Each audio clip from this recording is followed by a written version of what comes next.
ముందుగా మన గురువుగారైన బ్రహ్మర్షి పితామహ పత్రిజీ గారికి నా దివ్య సుమాంజలిని, నా తల్లిదండ్రులకు, నాకు ఆధ్యాత్మికంగా గురువులైన బ్రహ్మర్షి గురువు గారు, పితా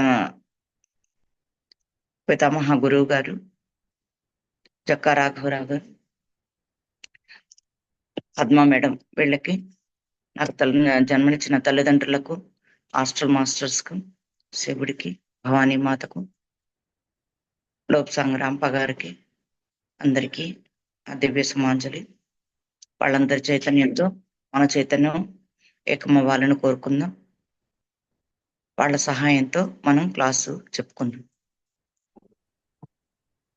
ఈరోజు మొన్న ఒకరోజు చెప్పుకున్నాం 1000 సీడ్స్ ఆఫ్ జాయ్ అని. ఈరోజు దానికి కంటిన్యూషన్ గా ఇంకొక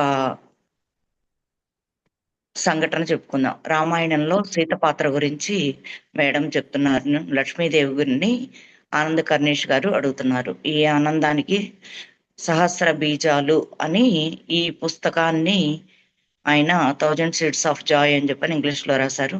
దానిని స్వర్ణలత మేడం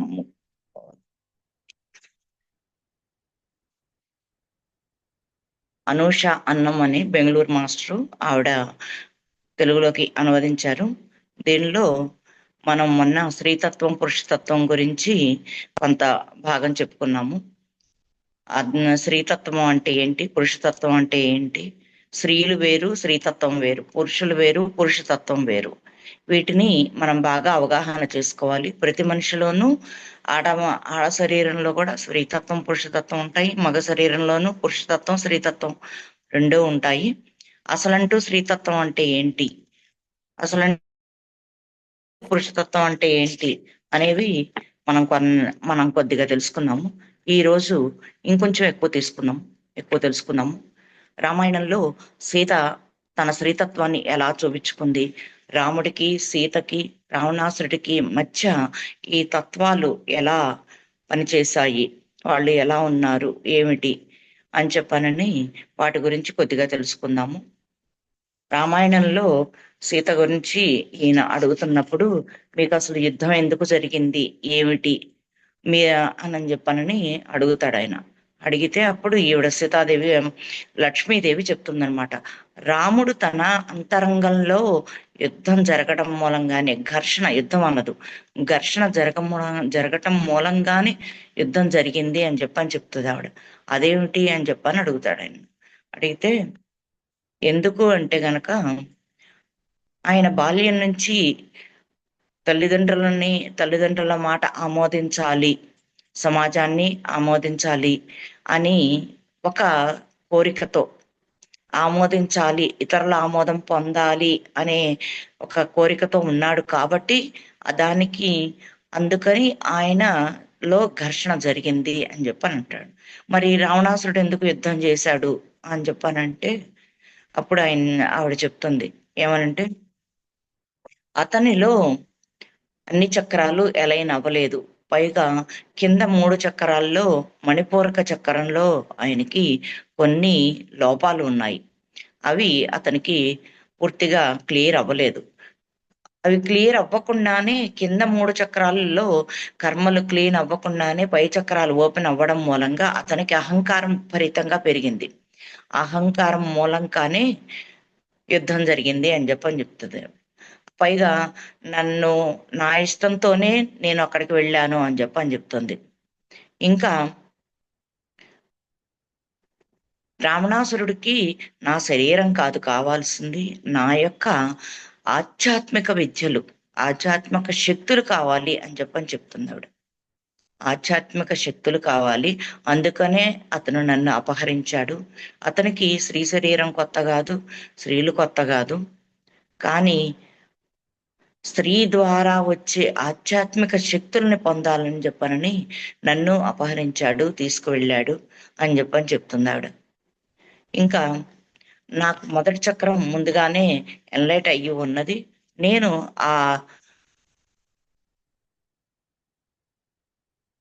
ఆ పాత్రలో ఆ సీతాదేవి పాత్రలో ఉన్నప్పుడు నాకు రెండవ చక్రం నుంచి ఎన్లైట్ అవుతా ఉన్నది. నేను సీతగా ఉన్నప్పుడు నేను జన్మ తీసుకునేటప్పటికే నాకు మూలాధారం పూర్తిగా యాక్టివేట్ అయి ఉన్నది. నాకు ఎలాంటి ఇబ్బందులు ఏమీ లేవు.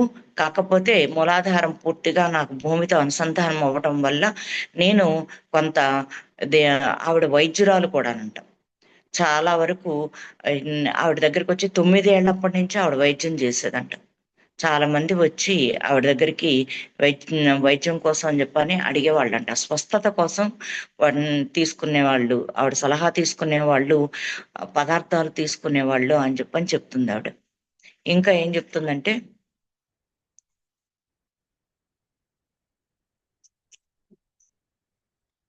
రామ్ ఇక్కడ రావణాసురుడు చెడ్డవాడు కాదా అని ఆయన అడుగుతున్నాడు. అడిగితే హిందువుల ప్రకారం రావణాసురుడు రావణుడు చెడ్డవాడు కదా అని చెప్పనంటే, అలా ఏమీ కాదు.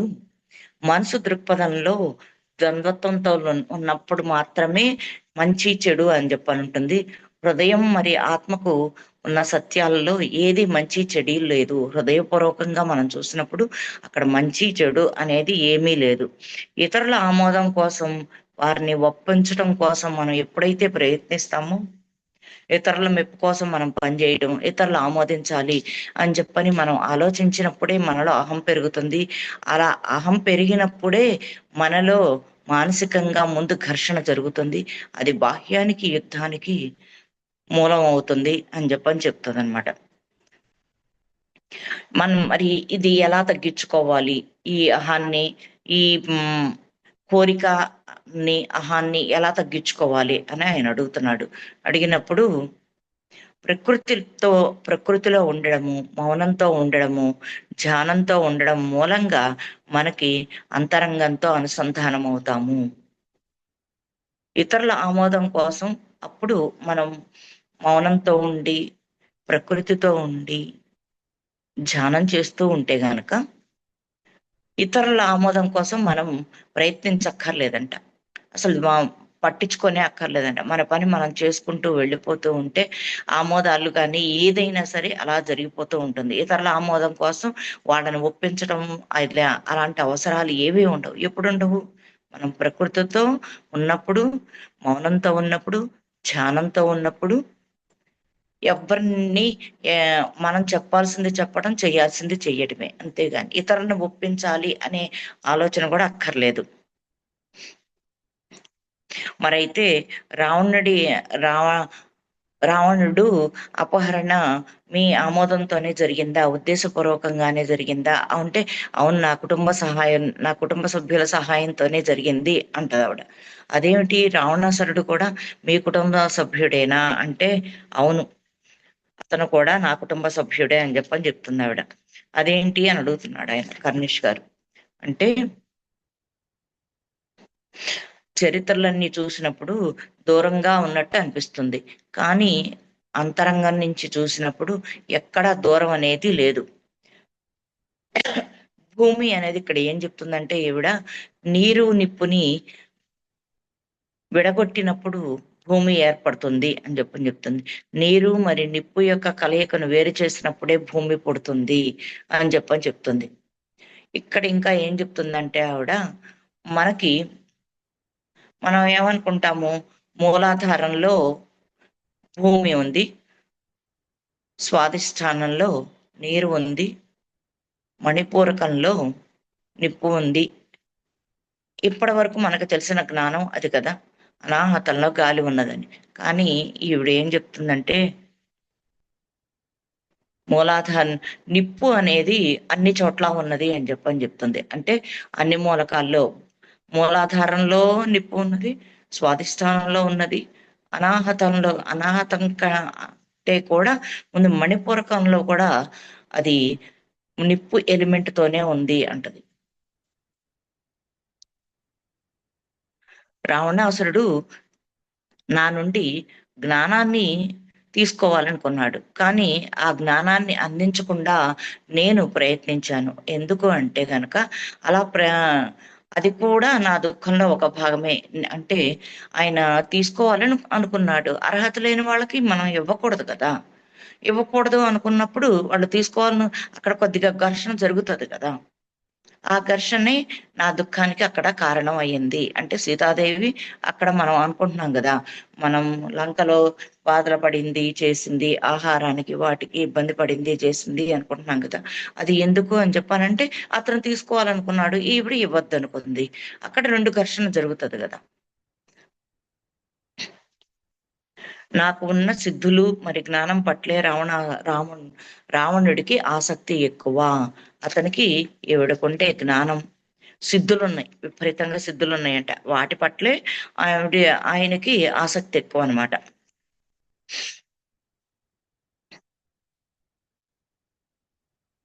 మరి మీరు అక్కడ దుఃఖంగా ఉన్నారు అని జెప్పనంటున్నారు గదా!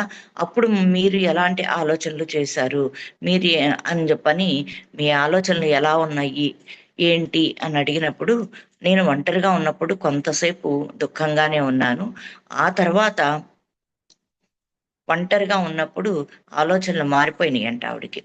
నేను ఒంటరిగా ఉన్నప్పుడు నిరాశ స్థితిలోంచి నా నా ఆలోచనలు కొంత నిరాశగా ఉన్నాయి. ఆ తర్వాత నేను ఒంటరితనాన్ని పూర్తిగా అనుభవించినప్పుడు పరమానందం వైపుకి నా ఆలోచనలు పరివర్తన చెందాయి అని చెప్పనంటుంది. అప్పుడు నేను రాముడి కోసం పాటలు కూడా పాడాను, చేశాను అని చెప్తోంది. ఆలోచనలు ప్రేమను, పరమానందాన్ని ప్రత్యే ప్రత్యక్షీకరణ చేసుకునేలాగా మారిపోతాయి. నేను వాటిపై మనస్ఫూర్తిగా ధ్యానం చేశాను. మనం దుఃఖంలో ఉన్నప్పుడు ఆ ఆలోచనలు ఎలా ఉన్నాయి, ఏంటి అని మనం గమనించుకున్నప్పుడు, వాటికి మనం ప్రేమను తోడు చేస్తే కనుక, ధ్యానం చేస్తే అవి పరమానందంగా మారతాయంట. పరమానందం వైపు మనల్ని తీసుకువెళతాయి. ప్రత్యక్షీకరించుకోవడం అంటే అక్కడ అటువైపు ప్రయాణిస్తాయి అని చెప్పననమాట.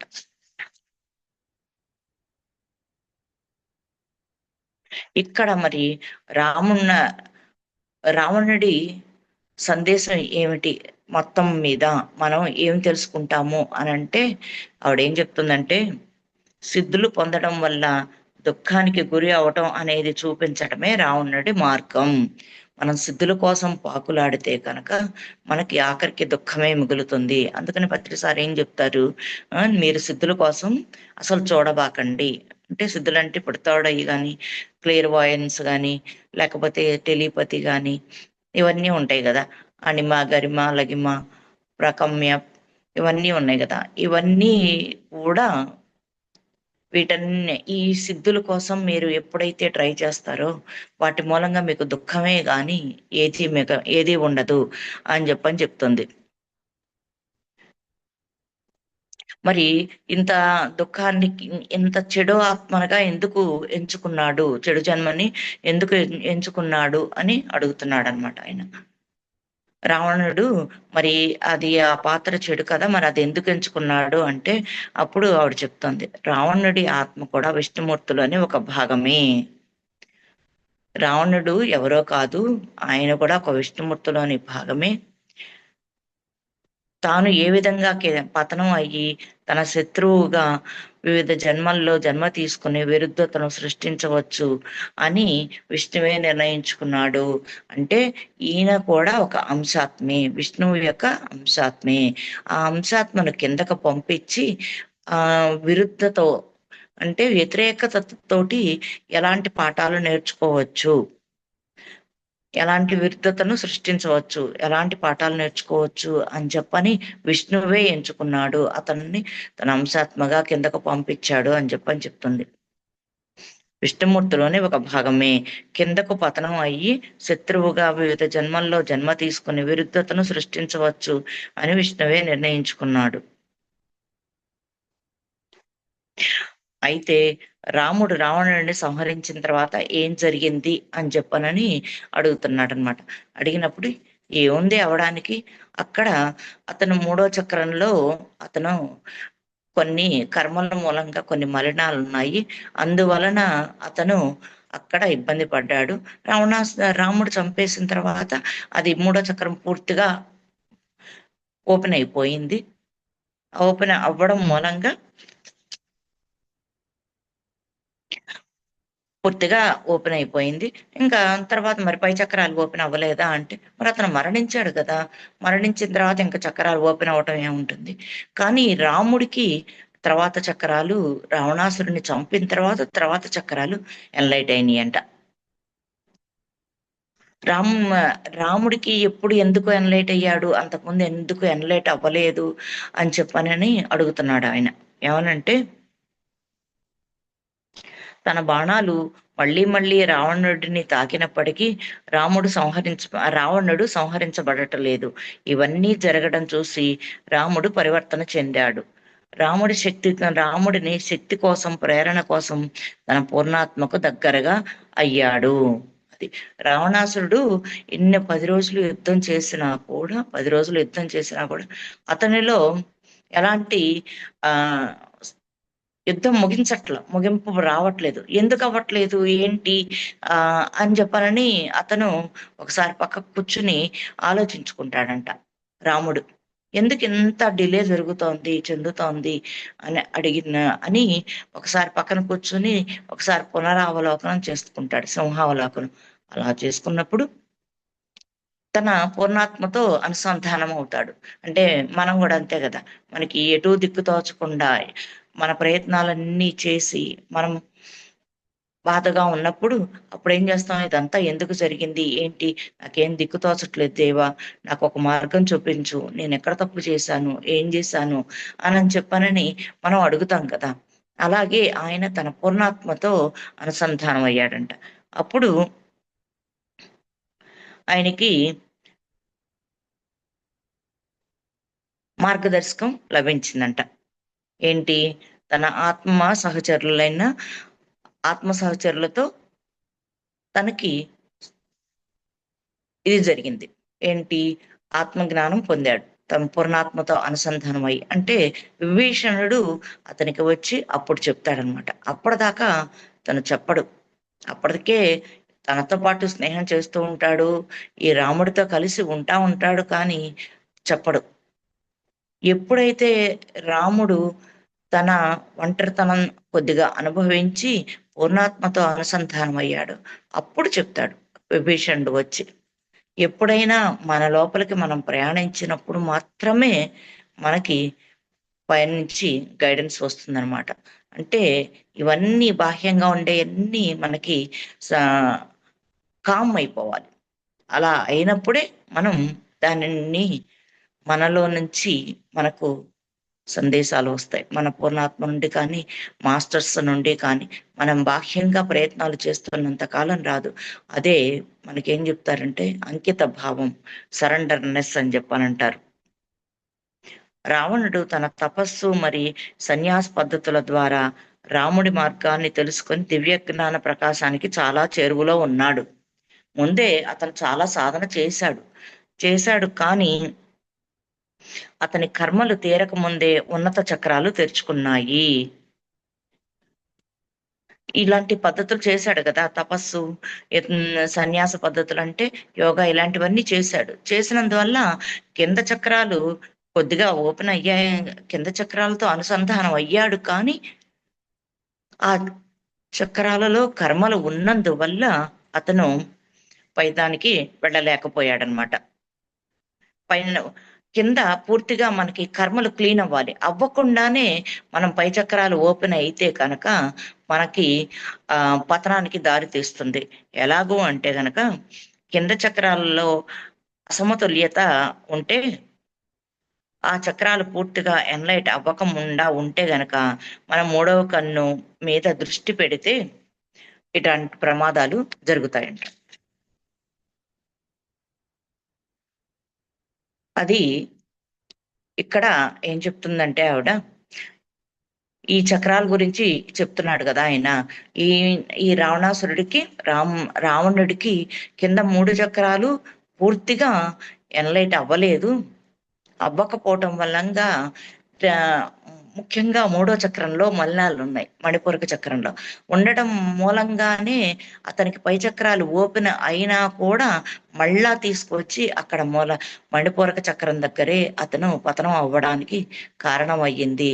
అందుకనే మనము దేనికైనా చేసినప్పుడు మనకి కొంచెం తొడై ద్వారా ఏమైనా కొన్ని కనపడుతూ ఉన్నా చేస్తూ ఉన్నా కూడా మనకి మళ్ళా మనం మూలాధారం మీద వర్క్ చేసుకోవాలి. అంటే మనకి ఎక్కడన్నా నొప్పులు వస్తున్నా, భయం కలుగుతున్నా, స్వార్థం కలుగుతున్నా, నాకే కావాలి నాదే కావాలని మనకి బంధాలలో ఎక్కడన్నా ఇబ్బందులు కలుగుతూ ఉన్నా, అంటే ఎక్కడన్నా మల్లాళ్ళు ఉన్నాయేమో అని మనకు మనం చెక్ చేసుకోవాలన్నమాట. ఇది రావణాసురుడి ద్వారా మనకి ఒక సందేశం అనమాట. మనం ఎదుగుతూ ఉన్నప్పుడు చాలా ఎదుగుతూ ఉంటాం, క్లాసులు చెప్తూ ఉంటాము, చేస్తూ ఉంటాము. అయినా మనకి కొన్ని ఇబ్బందులు వస్తూ ఉంటాయి. వస్తూ ఉన్నప్పుడు నేను ఎక్కడన్నా స్ట్రక్ అయిపోయానా? నేను ఎక్కడన్నా మల్లాలున్నాయా? అక్కడ క్లీన్ అవ్వలేదా? చెయ్యలేదా? అని మనం చెక్ చేసుకోవాలి. చేసుకుంటే గనక చేసుకొని వాటి మీద వర్క్ చేసుకోవాలి. అంటే మూలాధారం మీద కొన్ని శ్వాసలు పంపించి నాకిది మూలాధారం పూర్తిగా క్లీన్ అవ్వాలి, చెయ్యాలి. దానిలో ఏమన్నా మలినాలుంటే గనక బయటికి వచ్చి మనకి పైకి వెళ్ళిపోయి అవి మళ్ళా జన్మ తీసుకోవాలి అని మనం కోరుకోవాలన్నమాట. సరే, అయితే మరి చక్రాల గురించి ఇంకొంచెం వివరణ చెప్పండి అని చెప్పనని అడుగుతున్నాడాయన. మరణ చక్రాల గురించి చెప్పండి అని చెప్పనన్నప్పుడు అసలు చక్రాలంటే ఏంటో ఈవిడ డెఫినేషన్ ఇస్తుందన్నమాట. ఆత్మ మన శరీరంతో ఉన్నత పౌనఃపున్యం పొందేటప్పుడు విడుదలయ్యే శక్తిని శక్తి కేంద్రాలు అంటారు అని చెప్పానంటుంది. అంటే ఏం లేదు, శరీరంలో అత్యధిక శక్తి వచ్చినప్పుడు, వైబ్రేషన్స్ ఎక్కువ వచ్చినప్పుడు మనకు ఆటోమేటిక్ గా తెలుస్తుంది, చక్రాలు ఓపెన్ అవుతాయి అని చెప్తుంది అనమాట. అనాహత చక్రానికి విశుద్ధ చక్రానికి మధ్య ఒక చక్రం ఉంటుందంట. దాన్ని ఉన్నత అనాహత చక్రం అని అంటారంట. ఇది ఎట్లా ఓపెన్ అవుతుంది అంటే, ఇప్పుడు ఈవిడ ఎందుకు చెప్పిందంటే దేని గురించి, ఉన్నత అనాహత చక్రం గురించి ఎందుకు చెప్పింది అంటే గనక మనకి ఎక్కడికి ఎంత సాధించినా, సహస్రార స్థితికి వెళ్ళినా, ఎక్కడికి వెళ్ళినా మనం హృదయం పూర్తిగా తెరుచుకోవాలి, కరుణా ప్రేమతో నింపబడాలన్నమాట.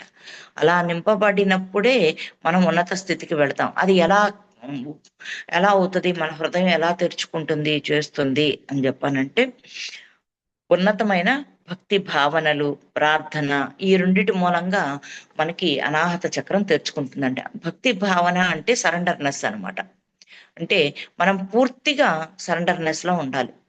మనం గుడికి వెళ్ళినా, లేకపోతే ఒక గురువు దగ్గరికి వెళ్ళినా ఏం చేస్తాం, ఇట్లా మనస్ఫూర్తిగా హృదయపూర్వకంగా నమస్కారం చేస్తాం. అలా చేసినప్పుడు మనకి ఎలాంటి ఆలోచన ఉండదు, ఏదీ ఉండదు. దాన్ని భక్తి భావన. ఇంకొకటి ప్రార్థన చేయడం. ఆ ప్రార్థన చేయడం మూలంగా మనకి ఈ అనాహత చక్రం, ఉన్నత అనాహత చక్రం తెరుచుకుంటుందంట. లేనప్పుడు ఏమవుతుందంటే మనం పూర్ణాత్మ నుండి విడుదలయ్యి, అసలు మామూలుగా ఫస్ట్ మనం పూర్ణాత్మ నుండి అంశాత్మగా వచ్చి మనం వచ్చినప్పుడు ఏమవుతుందంటే నూతన ఆత్మ అని చెప్తుంది ఆవిడ. నూతన ఆత్మ అంటే పూర్ణాత్మ నుండి అంశాత్మ విడుదలయ్యి పాఠాలు నేర్చుకోవడానికి కింద తలాల్లోకి వచ్చినప్పుడు నూతన ఆత్మ ఏం చేస్తుంది, కొన్ని లక్షల జన్మలు తీసుకుంటుందంట. విరుద్ధతలోకి జారుకుని, అంటే రకరకాలు విరుద్ధత అంటే ఒకదానికొకటి, ఒక జన్మకి పోలిక ఉండదు అనమాట. ఒకసారి రాజుగా, ఒకసారి భిక్షగాడిగా, ఒకసారి మంత్రిగా, ఒకసారి సైనికుడిగా, ఒకసారి స్త్రీలుగా, ఒకసారి పురుషులుగా, స్త్రీలలో కూడా విరుద్ధ జన్మలు, ఒకసారి అత్తగా, ఒకసారి ఇట్లా కోడలుగా, కూతురిగా, ఇట్లా రకరకాల జన్మలు. పురుషులుగా ఉన్నప్పుడు, పురుష జన్మలు ఉన్నప్పుడు రకరకాల జన్మలు, ఇలా విరుద్ధమైన జన్మలు తీసుకొని మొదటి జన్మ ఉత్తేజితం అవుతుందంట. దానికంటే తక్కువ జన్మలు తీసుకుంటే, ఎందుకంటే మూలాధారంలో చాలా అనుభవాలు నేర్చేసుకుని ఉన్నాం కాబట్టి స్వాదిష్టాన చక్రానికి వచ్చేటప్పుడు కొంచెం తక్కువ జన్మలు, ఆ తర్వాత ఇంకొంచెం తక్కువ జన్మలు తీసుకుంటాం. దీనికి ఏంటంటే ఆవిడ చెప్పేది, ఈ తక్కువ జన్మలు తీసుకువటం మూలంగా మూడో చక్రం ఉత్తేజితం అవుతుంది. 3 చక్రాలు ఉత్తేజం అయినప్పుడే మిగతా చక్రాలు భూమి మీద కానీ, స్వర్గంలో కానీ ఉత్తేజితం అవుతాయి. అంటే ఇక్కడ భూమి మీద కంపల్సరీ ఈ 3 చక్రాలు ఈ భూమి మీదే ఓపెన్ అవ్వాలంట. అక్కడే క్లీన్ అవ్వాలంట ఆయన అవి. అలా అయినప్పుడే మనం ఆ పై చక్రాలు ఓపెన్ అవ్వాలంటే భూమి మీద అవ్వచ్చు, ఉన్నత లోకాల్లో కూడా అవ్వచ్చంట. అంటే ఆత్మతలం ఉంది కదా, 4వది ఆత్మతలం. ఆ పైది 5వ తలం, ఇట్లా ఎన్నో తలాలు ఉన్నాయి కదా. ఆ పై తలాల్లో కూడా ఈ ఓపెన్ అవుతది, కానీ పై తలాల్లో ఓపెన్ అవుతుంది. కానీ ఈ కింది 3 చక్రాలు మాత్రం కిందే ఈ భూమి మీదే మనం వాటిని శుద్ధీకరించుకొని ఉత్తేజితం చేసుకోవాలి. అందుకనే భూమిని ఒక పాఠశాల అని చెప్తారు.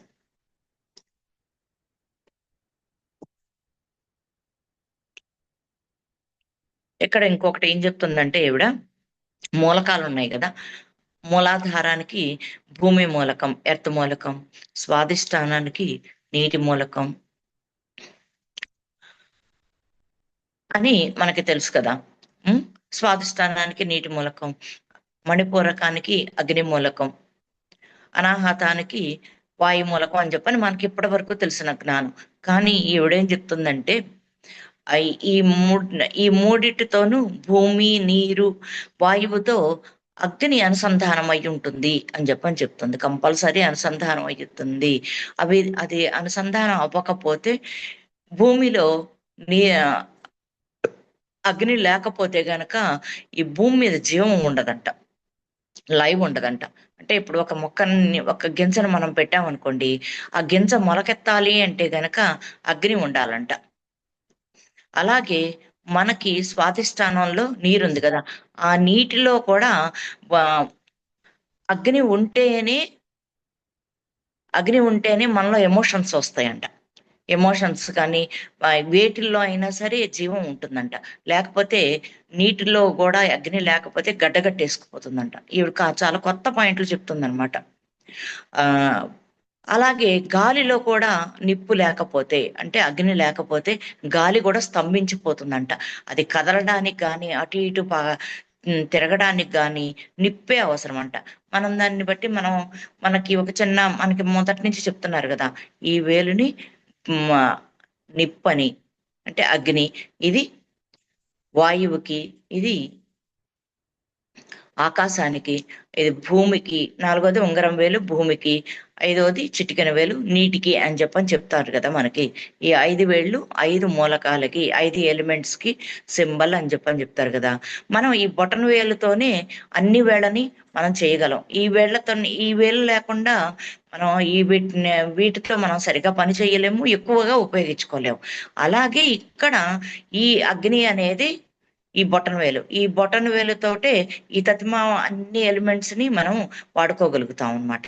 అలాగే ఇక్కడ నిప్పు అనేది, అందుకనే మనకి ఫస్ట్ మనం పుణాత్మ నుండి మన ముందుకి వచ్చినప్పుడు, కింద తలాల్లోకి వచ్చినప్పుడు అగ్ని గోడ వచ్చింది, అగ్ని గోడను దాటి వచ్చాం మనము అని చెప్తారు. అంటే పైనుంచి ముందు అగ్నే బయటకు వచ్చింది అని చెప్తారనమాట.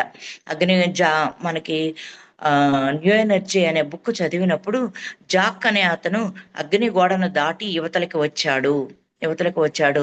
అతనిలోని కొంత పార్ట్ అక్కడ ఉండిపోయింది, అగ్ని గోడకు ముందు ఉండిపోయింది. తర్వాత కొంత పార్ట్ మాత్రమే అగ్ని గోడ దాటి అతను అది దాటి ఏమున్నది ఏమిటి తెలుసుకోవటానికే అతను వచ్చాడు. అతని వారసులమే మనము అని చెప్తారు.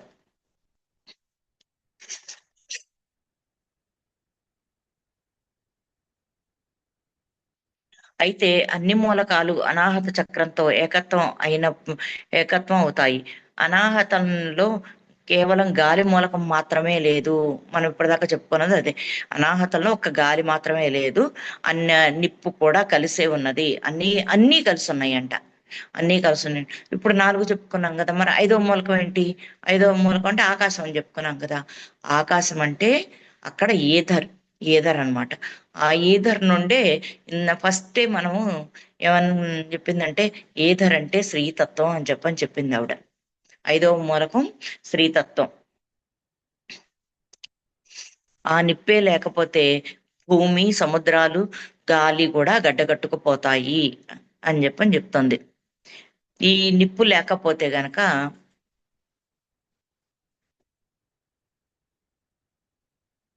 రెండవ చక్రమైన లా నీరు లైంగికతకు, భావోద్వేగాలకు స్థానం. ఈ నిప్పు మరి నీరు మూలకాలను సూచిస్తాయి. మనలో ఎమోషన్స్ రావటానికి కూడా ఈ నిప్పేనంట కారణం. అయితే మరి అగ్నికి అంత ప్రాముఖ్యత ఉన్నదా అంటే, అవును, అగ్ని సృష్టిస్తుంది, సంరక్షిస్తుంది, రెండూ చేస్తుంది అని చెప్పి అంటుంది. అది క్రియేషన్ చేస్తుంది, పైగా మనకి భద్రత ఇస్తుంది అని చెప్పని చెప్తుంది. కానీ మనము ఆ అగ్నిని మనం సరిగ్గా వాడుకోకపోతే పై చక్రాల్లోకి వెళ్ళే కొద్దీ అది మనల్ని నాశనం చేస్తుందంట. అందుకనే అగ్ని అని చెప్పారంటే ఇక్కడ రావణాసురుడి విషయంలో కూడా అదే జరిగింది.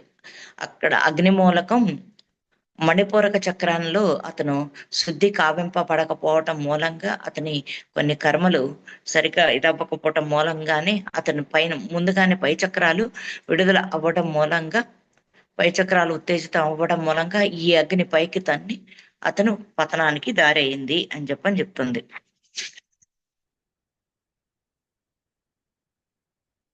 కుండల్ని జాగృతి అవ్వాలన్నా కూడా ఇవన్నీ సరైన భావంలో ఉండాలంట, సరైన స్థితిలో ఉండాలి. దీనికి చాలా సంవత్సరాలు పడుతుంది. కుండలిని జాగృతం అవ్వాలంటే కూడా చాలా సంవత్సరాలు పడుతుంది. దీనికి వినయం మరి సహనం ఉండాలి అని చెప్పని చెప్తుంది. అంకిత భావం ఉండాలి, సహనమే కాదు వినయం ఉండాలి. అంటే మనం సాయిబాబా గుడికి వెళ్ళినప్పుడు శ్రద్ధ సబూరి అని చెప్పని చెప్తారు. అంటే సంఖ్య శ్రద్ధ శ్రద్ధవాన్ లభతే జ్ఞానం అని చెప్పని చెప్తారు కదా. అంకిత భావం ఉంటేనే, శ్రద్ధ అంటేనే అంకిత భావం. అసలు ఒక రకంగా అంకిత భావం అనేది చాలా పెద్ద పదము, సంపూర్ణంగా ఉండే పదము. శ్రద్ధ అనేది కొంచెం చిన్న పదం అనమాట. కాకపోతే అది అంకిత భావం, శ్రద్ధ, వినయం ఈ మూడు ఉన్నప్పుడే మనం ముందుకు వెళతాము, కుండలిని జాగృతి అవ్వడానికి అవకాశం ఉంటుంది అని చెప్పని చెప్తుంది. మరి అలాంటప్పుడు ఇందాక మీరు చెప్పారు కదా, నాకు మూలాధారం యాక్టివేషన్ అయిపోయింది, నేను ఇది పొందేటప్పటికే తర్వాతనే అయింది అని అంటే, మీరు విష్ణుమూర్తి లక్ష్మీదేవి కదా, మీరు ఉన్నత లోకాల నుంచి వచ్చారు కదా, మరి మీరు మళ్ళా కింద చక్రాల నుంచి ఎందుకు మొదలు పెట్టారు ఏంటి అని చెప్పని అడుగుతున్నాడు ఆయన. ఆనంద కర్ణేష్ గారు మళ్ళా ఇక్కడ మొదటి నుంచి ఎందుకు మొదలు పెట్టుకున్నారు అని చెప్పానంటే, మేము ఇక్కడ జన్మ తీసుకున్న కారణమే అది కదా. మేము ఇక్కడ మానవులుగా జన్మ తీసుకోవటం అనే భౌతికతను అనుభూతి చెందాలనుకున్నాము. ఇక్కడ మానవులుగా జన్మ తీసుకున్నప్పుడు ఎలా ఉంటాము, ఎలా చేస్తాము అని చెప్పని అది పూర్తి అనుభూతిని పొందాలనుకున్నాము. అలా పొందినప్పుడే మేము ఇతరులకి చెప్పగలుగుతాము, ఇతరులకి మార్గదర్శకం వహించగలుగుతాం కదా అని అని లక్ష్మీదేవి చెప్తోంది. మేము జన్మ తీసుకున్న లక్ష్యాన్ని ఫుల్ఫిల్ చేసుకోవాలి కదా అని అడుగుతుంది. సరే, అయితే మొదటి చక్రం గురించి ఇంకొంచెం చెప్పండి అని అన్నాడు ఆయన. ఇంద్రియాలతో అవగాహన తెచ్చుకోవడానికి అనుమతి ఇస్తుంది. ఈ మూలాధారం మనం చక్కగా దాని పట్ల మనం వర్క్ చేసుకుంటే, మన శ్వాసలు దాని దగ్గరికి పంపిస్తే గనక అప్పుడు అది ఏం జరుగుతుందంటే ఇంద్రియాలతో పూర్తి అవగాహన ఏర్పడుతుంది. మనకేమున్నాయి, కర్మేంద్రియాలు, జ్ఞానేంద్రియాలు ఉన్నాయి కదా. ఈ వీటిని మనం ఎలా వాడుకోవాలి, ఎలా చెయ్యాలి.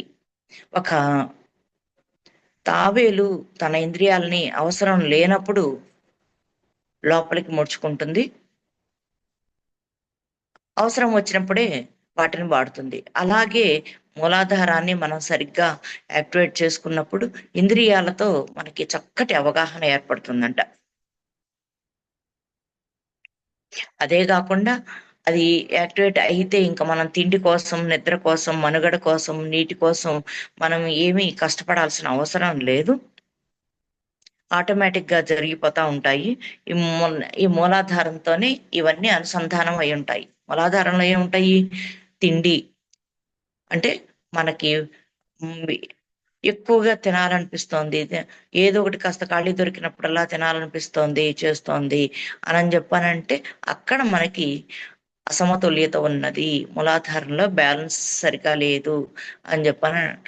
మీకు ఇక్కడ ఒక చిన్న అదేంటంటే రామకృష్ణ పరమహంస ఎప్పుడు కింద వాకిట్లోకి వచ్చి శిష్యులకి ఎప్పుడు చెప్తూ ఉండేవాడంట. చెప్తూ ఉండి వాళ్ళకి కాసేపు మళ్ళా లోపలికి వచ్చి వంటగదిలోకి వచ్చి ఏదో ఒకటి తింటూ ఉండేవాడంట. మీరు ఇంత గొప్ప గురువు కదా, ఎందుకు పద్దాకా ఇట్లా వచ్చి ఏదో ఒకటి నోట్లో వేసుకుంటా ఉంటారు, ఎందుకు మీకు అంత తిండి మీద వ్యామోహం అని చెప్పనని శారదాదేవి అడుగుతుంది. రామకృష్ణ పరమహంస యొక్క భార్య అన్నమాట. నీకు ఎందుకు అంత తిండి మీద వ్యామోహం, ఎందుకంట్లా అంటే, అప్పుడు మీరు ఇన్నిట్లో ఇంత పరిపూర్ణత చెందారు కదా, ఇంత పరిపూర్ణత చెందారు కదా, దాటి మీద ఎందుకు అట్లా ఉన్నారు అని చెప్పానంటే, అప్పుడు ఆయన చెప్తాడు, నేను వాటిని, నాకు ఈ చిన్న వ్యామోహం గనక లేకపోతే గనక నేను ఈ భూమి మీద ఉండను, ఈ భూమి వికెట్ చేసి వెళ్ళిపోతాను అని చెప్తాడనమాట. అంటే పరమ గురువులు, పరమాత్ములు, బాగా ఎన్లైట్ అయిన వాళ్ళు, వాళ్ళు కూడా దానిని ఎలా వాడుకోవాలో వాళ్ళకి తెలుసు. అది ఆ తిండి మీద వ్యామోహం అనే చిన్న ఒక లక్షణాన్ని పెట్టుకుని ఆయన తన జీవితాన్ని కొనసాగించుకోవడానికి ఆ ఒక్క అవయవాన్ని పెట్టుకున్నాడు అనమాట. అది ఆ ఒక్క ఇంద్రియ లోపాన్ని పెట్టుకున్నట్టుగా ఆయన చేసుకున్నాడు అంతే. మరి దీన్ని మనం బాగు చేసుకోవటం ఎట్లాగూ, దీన్ని మనం సరైన సమస్థితిలో ఎలా ఉంచుకుంటాము ఏంటి అని అడిగితే ఆవిడ చెప్తుంది, ఆకుకూరలు సంపూర్తిగా తింటూ ఉండాలంట. అలా తిన్నప్పుడు అది ఈ చక్రం సమతుల్యం అవుతుందంట.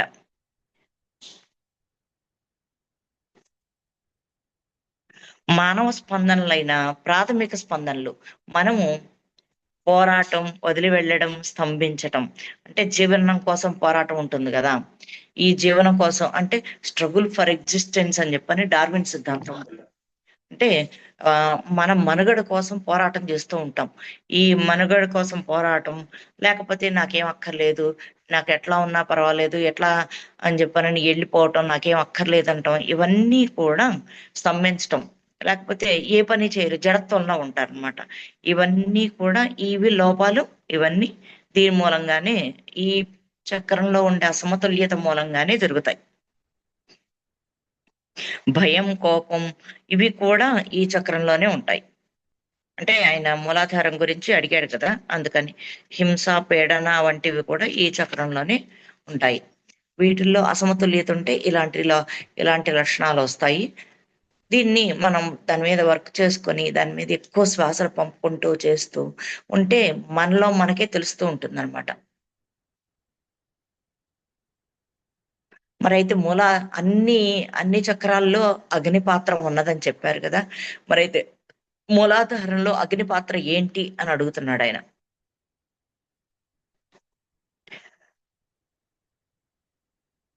మన భాగస్వాములతో భావోద్వేగంగా అనుసంధానం ఆ అవ్వాలన్నా కూడాను, భూమిలో జీవం పొందాలంటే, అంటే ఒక మొక్కలు మొలకెత్తాలన్నా, చెయ్యాలన్నా, భూమి మీద నీరు పారాలన్నా, వీటన్నిటికీ అగ్ని ఉంటేనే జరుగుతుంది.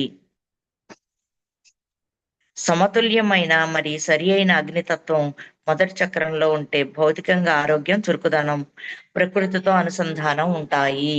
ఇది మెయిన్ పాయింట్. అస్సలు అన్నిటికంటే అగ్ని సమతుల్యంగా ఉంటే గనక, మనలో అగ్ని సమతుల్యంగా ఉంటే చురుకుదనము, ఆరోగ్యము వస్తాయంట. చురుకుదనం, ఆరోగ్యం వస్తాయంట. అంటే మనం బాగా గమనిస్తే గనక ఎప్పుడన్నా ఒళ్ళు చల్లబడిపోయింది అనుకోండి, మనకి ఏదన్నా అనారోగ్యం మూలంగా కానీ, చనిపోయే ముందు ఒళ్ళు చల్లబడిపోతే, ఒళ్ళు చల్లబడిపోతుంది అంటారు. అన్నీ ఏం చేస్తారంటే కాళ్ళు చేతులు రుద్దుతారు కదా, అంటే మనలో ఈ శరీరంలో, ఈ భౌతిక శరీరం మూలాధారంలో ఉమ్, అగ్ని సమంగా లేకపోతే అప్పుడు ఒళ్ళు చల్లబడిపోతుంది అనమాట. అగ్ని సమతుల్యంగా ఉంటే గనక మనలో ఏం జరుగుతుంది, ఆరోగ్యం వస్తుంది, చురుకుదనం వస్తుంది, ప్రకృతితో అనుసంధానం అవుతాము అని చెప్తున్నాను. అదే జలచక్రం అంటే స్వాధిష్టానంలో అగ్ని సమంగా ఉంటే గనక మన భావోద్వేగాలన్నీ చక్కగా ఉంటాయి. మన భావోద్వేగాలన్నిటినీ మనం లైన్ లో పెట్టుకుంటాం అనమాట. మొన్న ఒక సినిమా చూశాను, సిద్ధార్థ రాయ్ అని చెప్పానండి. దాంట్లో భలే చూపిస్తాడులేండి. ఎమోషన్స్ కంట్రోల్ అవ్వకపోతే గనక ఎంతటి పతనానికి దారితీస్తుంది, చేస్తుందని. మనకి చాలా స్టోరీస్ ఉన్నాయి. ఏంటి, అక్కడ అగ్నితత్వం ఎక్కువైపోయింది అతనికి. దీంట్లో కూడా అంతే. ఎవరు ఆ విశ్వామిత్రుడి స్టోరీలో కూడా మనకి అక్కడ ఏమవుతుంది, ఆ రా మేనక వచ్చినప్పుడు అతనిలో రెండో చక్రమైన దాంట్లో సమతత్వం లేదు, అతనికి ఎమోషన్స్ బ్యాలెన్స్ రాలేదు. కాబట్టి అక్కడ మేనకని ఆధారంగా చేసుకుని అతను ఆ చక్రాన్ని తను సమతుల్యత చేసుకున్నాడు. అంటే అక్కడ అగ్ని తత్వం సరిగా లేకపోతే ఎమోషన్స్ ఇన్బ్యాలెన్స్ అవుతుంది. ఇది చాలా సింపుల్, తేలిగ్గా. ఏంటంటే మూలాధారంలో అగ్నితత్వం సమంగా లేకపోతే, సమ సమంగా ఉంటే, పాజిటివ్ గా చెప్పుకుందాం, సమంగా ఉంటే గనక ఆరోగ్యంగా ఉంటాము, ప్రకృతితో అనుసంధానం అవుతాము, చురుకుగా ఉంటాము. అదే స్వాధిష్టానంలో అగ్నితత్వం సమతుల్యంగా ఉంటే గనక మనకి ఎమోషన్ బ్యాలెన్స్ ఉంటుంది అనేది సింపుల్. సీతగా జన్మ తీసుకున్నప్పుడు రావణుడు మీతో ఆవేశంగా ప్రవర్తించడానికి ఇదే కారణమా? ఆయన భలే అడుగుతున్నాడు చూడండి. మొదటి చక్రంలో అతనికి మొదటి చక్రం కానీ రెండో చక్రంలో కానీ అగ్ని సమతుల్యత లేదా అని అడుగుతున్నాడు ఆయన. మన ఇందాక మూలాధారం గురించి వీటి గురించి అడుగుతూ మళ్ళా తీసుకొచ్చి మళ్ళా సీతాదేవి క్యారెక్టర్ కి అనుసంధానం చేసి అడుగుతున్నాడు. అగ్నితత్వంలో సమానంగా అగ్నితత్వం అన్నిట్లో సమానంగా లేకపోవడం మూలంగానే ఇలాంటివన్నీ జరుగుతున్నాయి అని చెప్పనన్నారు కదా. మరి సీతాదేవి మీరు సీత పాత్రను పోషించినప్పుడు కూడా రావణుడిలో ఇలాంటివి ఆ అగ్నితత్వం సమత్వం లేదా అని అడుగుతున్నాడు ఆయన. ఎంత బాగా దానికి ముడిపెట్టి అడుగుతున్నాడు. రావణుడికి మొదటి చక్రంలో అసమతుల్యత ఉన్నదా, అందుకని అతను మిమ్మల్ని అపహరించాడా, చేశాడా అని అడుగుతున్నాడు. కాదు, అతనికి మూడవ చక్రంలో అసమతుల్యత ఉన్నది. అతనికి నా ఆధ్యాత్మికత కావాలి, నా శరీరం కాదు. నేను స్వేచ్ఛానుసారం ఎంచుకున్నప్పుడే తనకు నేను కావాలి. అది ఆ శక్తులు కూడానంట మనంతట మనము ఒప్పుకున్నప్పుడే వాళ్ళ దగ్గరికి వెళతాయి, బలవంతాన తీసుకోలేరు. అందుకని ఇక్కడ ఆయన భలే పాయింట్ చెప్తుంది లక్ష్మీదేవి. నేను నా స్వేచ్ఛానుసారం ఎంచుకున్నప్పుడే తనకు నేను కావాలి అంటే, ఆవిడ ఆధ్యాత్మిక శక్తులు ఆయన దగ్గరికి వెళ్ళాలి అంటే ఈవిడ ఒప్పుకుంటేనే అక్కడికి వెళ్తాయి. మరి ఈవిడ మరి మేము ఒప్పుకోనప్పుడు మీరు మీ సకారంతోనే మీ ఇష్టంతోనే వెళ్ళారు కదా అని చెప్పారు కదా అని అడుగుతాడు ఆయన. అని అంటే అవును, అతనిలో పరివర్తన తీసుకురావటానికి, అతను కూడా నా కుటుంబ సభ్యుడే కాబట్టి, అతను కొంత పతనం చెంది ఉన్నాడు కాబట్టి అతను ఆ స్థితిలో నుంచి బయటకు తీసుకురావటానికే నేను నా అనుమతితో, నేను నా ఇష్టమయ్యే నేను అక్కడికి వెళ్ళాను. మరి వెళ్ళినప్పుడు మరి అతను కోరుకుంది ఇవ్వచ్చు కదా అంటే, కాదు, ఏది కోరుకుంటే అది ఇస్తారా ఏంటి అని చెప్తుంది ఆవిడ. అతనికి నా ఆధ్యాత్మిక శక్తులు కావాలి. మనం ఇన్నాళ్ళ నుంచి రావణాసురుడు మోహంతో వెళ్ళాడు, మోహంతో తీసుకెళ్ళాడు అని చెప్పని అనుకుంటాం, కానీ ఆవిడ యొక్క ఆధ్యాత్మిక శక్తుల కోసం తీసుకెళ్ళాడు. మరైతే మీరు ఏదైనా తిని జీవించగలగరని చెప్పని కనుక్కున్నారా అని అడుగుతున్నాడు అనమాట. మరి మూలాధారంలో మనకి ఏది కావాలంటే, మూలాధారం తిండికి, బట్టకి, నిద్రకి, వీటన్నిటికి కదా అనుసంధానం అయి ఉన్నది. మరి అట్లాంటప్పుడు మీరు ఏదైనా తిని బతకగలరా, చెయ్యగలరా అని చెప్పనని అడుగుతున్నాడు. అప్పుడు ఆవిడ చెప్తుంది, అవును, నేను నాకు నేను జన్మ తీసుకునేప్పటికీ మూలాధారాన్ని నేను అధిగమించాను కాబట్టి, నేను భూమితో పూర్తిగా అనుసంధానం అయి ఉన్నాను కాబట్టి, నేను ప్రకృతి నుంచి చాలా నేర్చుకున్నాను. ఒక పక్షిలాగా నేను తినగలను, ఒక ఆ మొక్కలాగా నేను బతకగలను, ఒక పశుపక్షాదుల్లాగా బతకగలను. ఒక పక్షి తనకు ఎలా బతుకుతుంది, తను ప్రకృతిలో దొరికినయే, ఒక గింజలు తింటుంది, లేకపోతే ఒక చూళ్ళని తింటుంది, ఒక ఆకును తింటుంది, లేకపోతే ఒక చిన్న పురుగులను తింటుంది. ఎలా ఆ టైంకి ఏది దొరికితే అది ఎట్లా తిని బతకగలుగుతో, తనలో ఉండే జీవాన్ని బతికించుకుంటుందో అలా నేను బతకగలను అని చెప్తుంది అనమాట ఆవిడ.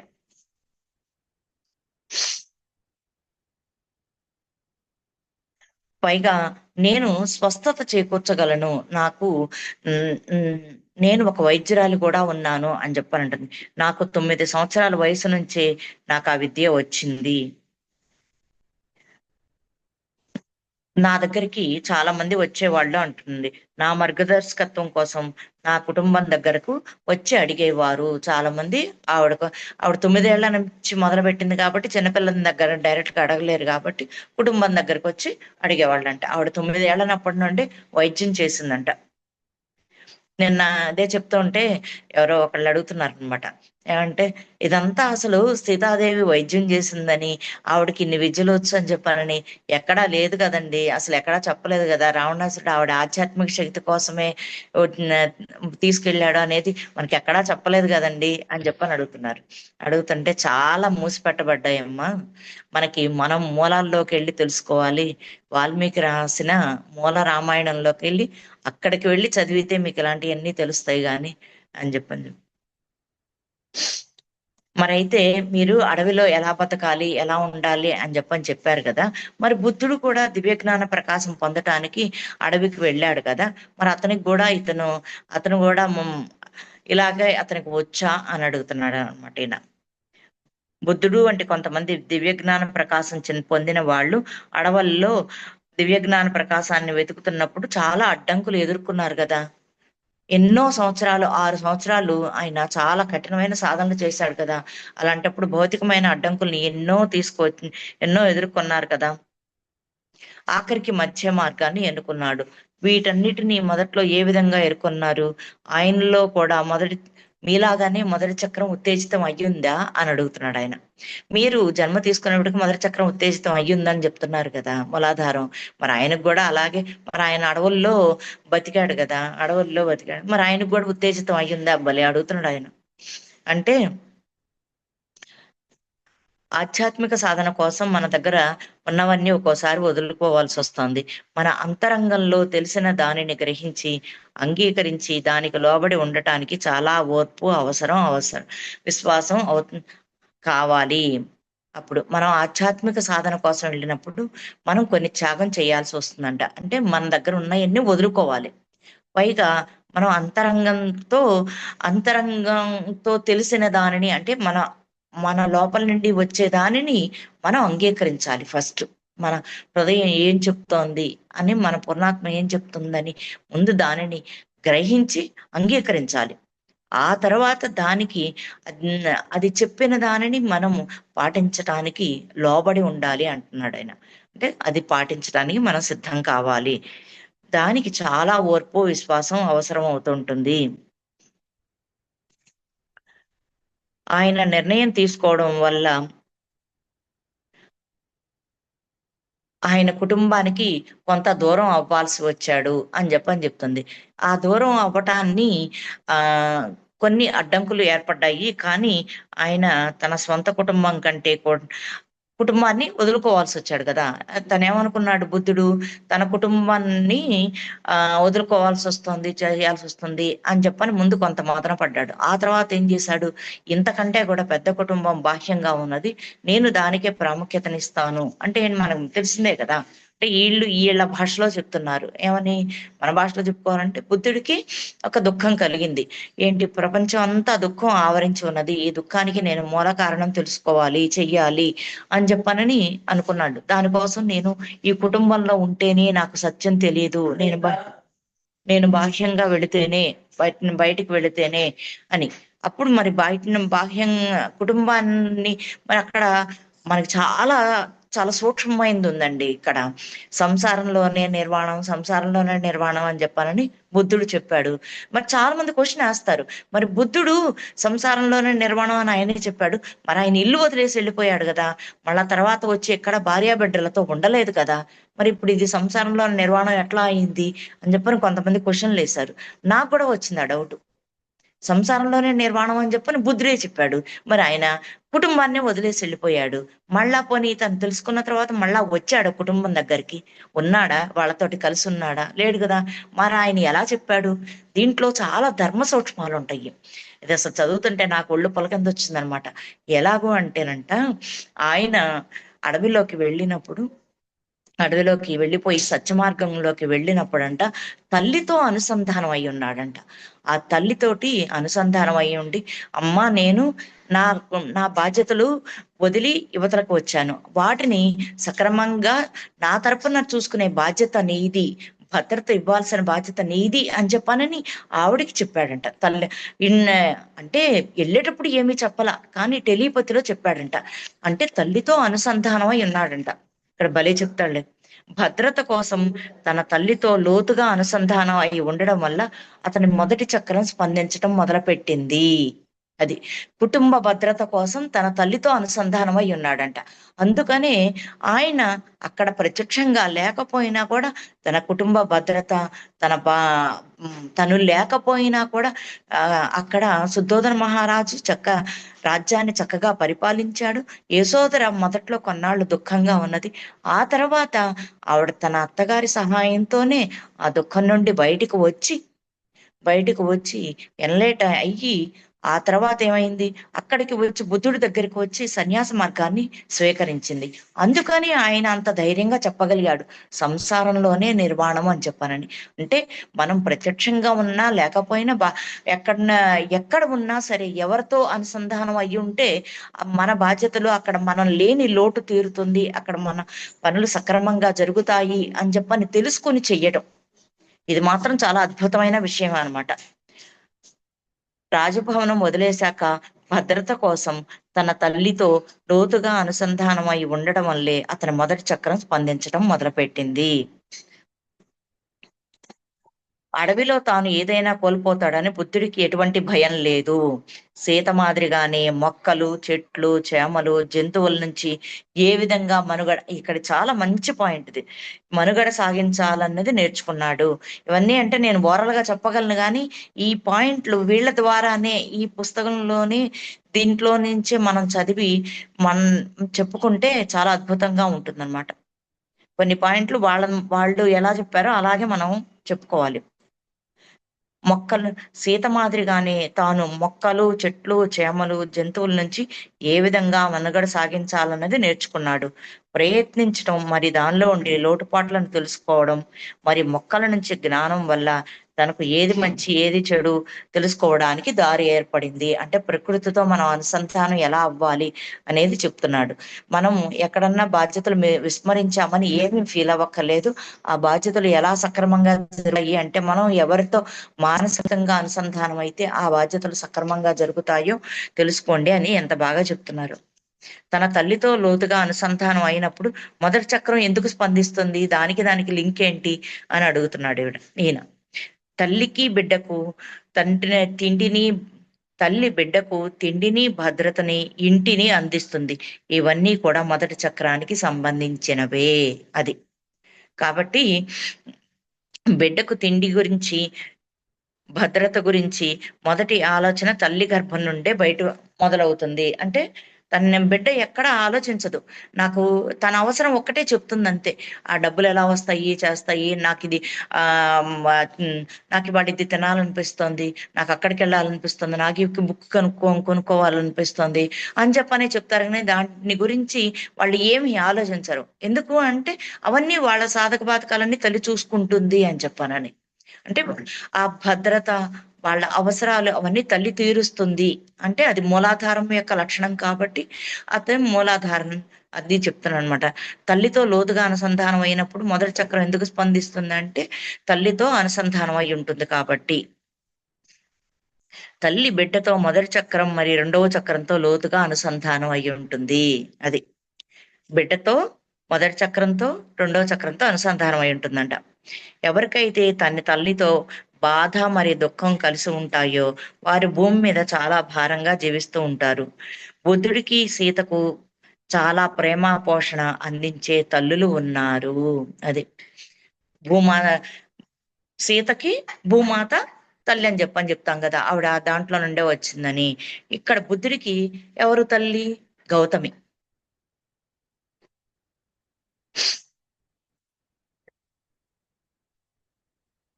మీ మొదటి చక్రం సమతుల్యతతో పూర్తిగా ఉత్తేజితం అయ్యింది, మరి గతంలో లేదా అని అడుగుతున్నాడు.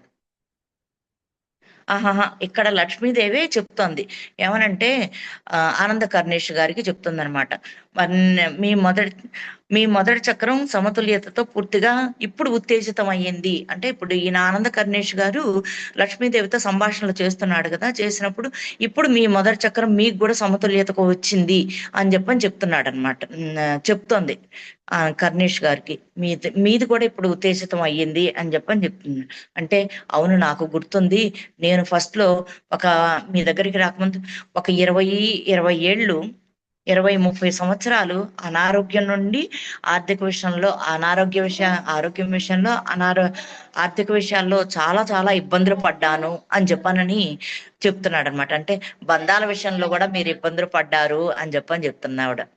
అంటే మూలాధారంలో మనకు అసమతుల్యత ఉంటే బంధాలలో, ఆరోగ్యంలో, ఆర్థికంలో ఈ మూడు విషయాలు మనకి ఇబ్బందులు వస్తాయి. చాలా సింపుల్ గా చెప్తుంది ఆవిడ.